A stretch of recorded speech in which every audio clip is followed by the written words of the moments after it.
श्री गणेशाय नमः. जय जय रामकृष्ण हरी. नमस्कार भाविक हो. एकतरी ओवी अनुभवावी या भक्तिमय चॅनलवर आपलं मनपूर्वक स्वागत आहे. या चॅनलवर आपण अनुभवणार आहोत ज्ञानेश्वरीतील ओव्या, अभंग, नामस्मरण आणि आध्यात्मिक ज्ञान, जे आपल्या मनाला शांती देईल, विचारांना दिशा देईल आणि आपल्याला परमेश्वराच्या अधिक जवळ नेईल. इथे प्रत्येक ओवी फक्त ऐकायची नाही, तर ती अनुभवायची आहे.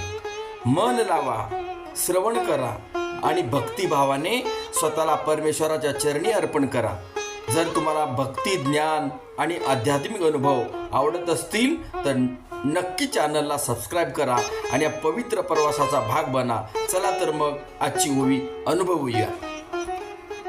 येत कळा विदपन कळा, पुण्यासी प्रतापू आगळा, मनोनी जन्मे जयाचे अवलीळा, दोष हरले.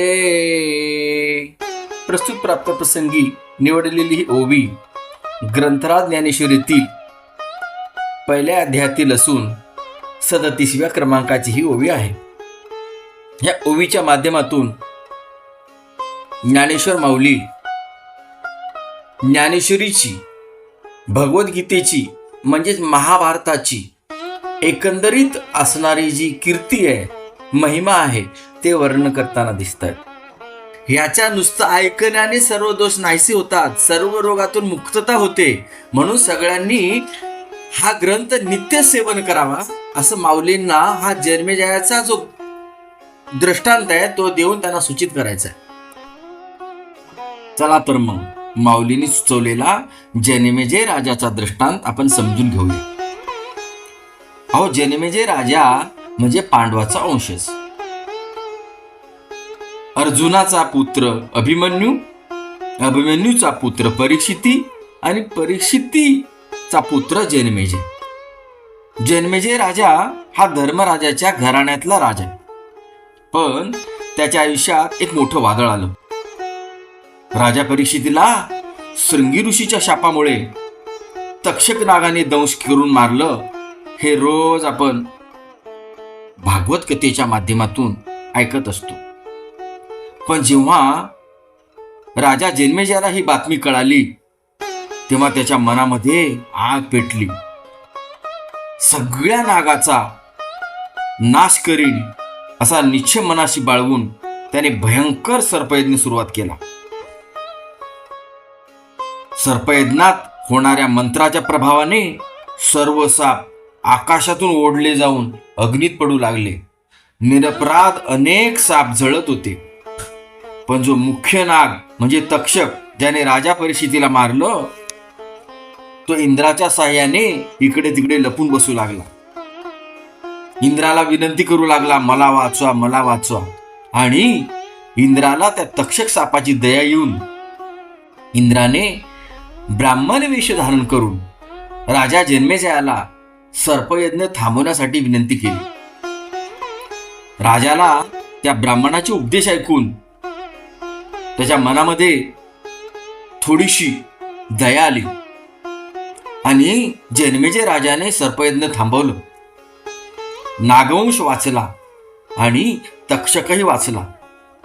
परंतु जेव्हा त्याला कळाले की सर्पयज्ञ थांबवण्यासाठी जो ब्राह्मण मला विनंती करत होता तो ब्राह्मण नसून स्वतः इंद्र आला होता, तक्षक सापाच्या सांगण्यावरून आला होता, असं जेव्हा कळालं तेव्हा त्याला आपल्याला फसवल्याची भावना मनात निर्माण झाली आणि त्याला सर्व ब्राह्मणाविषयी तिरस्कार निर्माण झाला.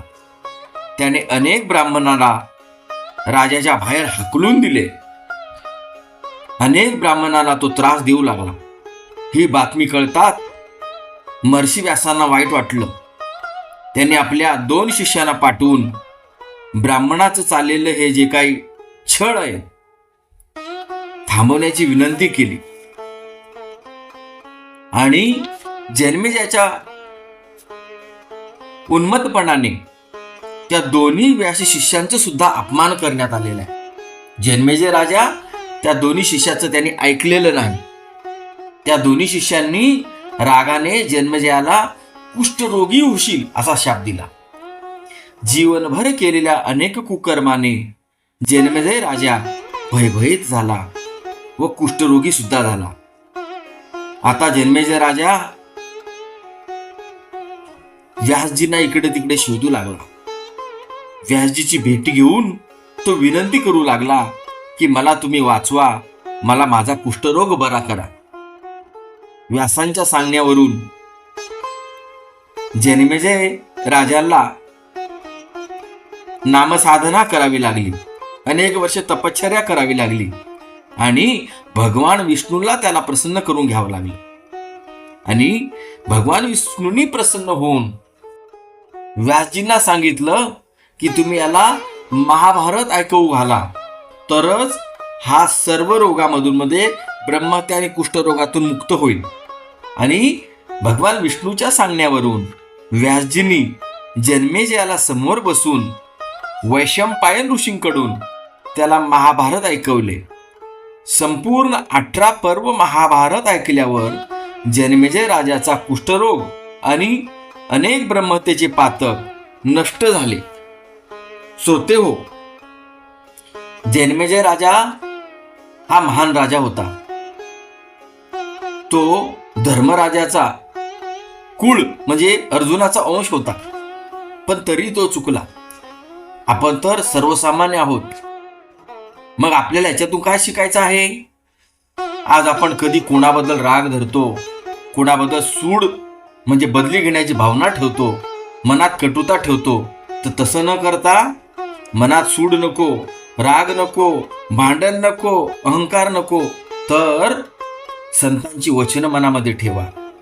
ज्ञानेश्वरी, भगवद्गीता, महाभारत सदैव वाचा, ऐका आणि सदैव आपल्याला तारून नेणारं जे सद्गुरूंनी दिलेलं नाम आहे भगवत नाम, त्याचं सदैव स्मरण करा.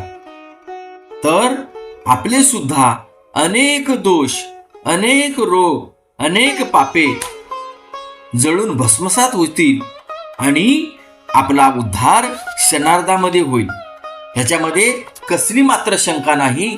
हे आजच्या जन्मेजय राजाच्या दृष्टांतावरून आपल्याला समजून येत आहे. अहो, आपणही संपूर्ण 18 अध्याय ज्ञानेश्वरीचे ऐकणार आहोत, एक एक ओवी करून. म्हणूनच आजच हा चॅनल सबस्क्राईब करा. ओवी आवडली असेल तर लाईक करा आणि हो, हा व्हिडिओ इतर परमार्थिक ग्रुपला शेअर करा. रामकृष्ण हरी, रामकृष्ण हरी, रामकृष्ण हरी.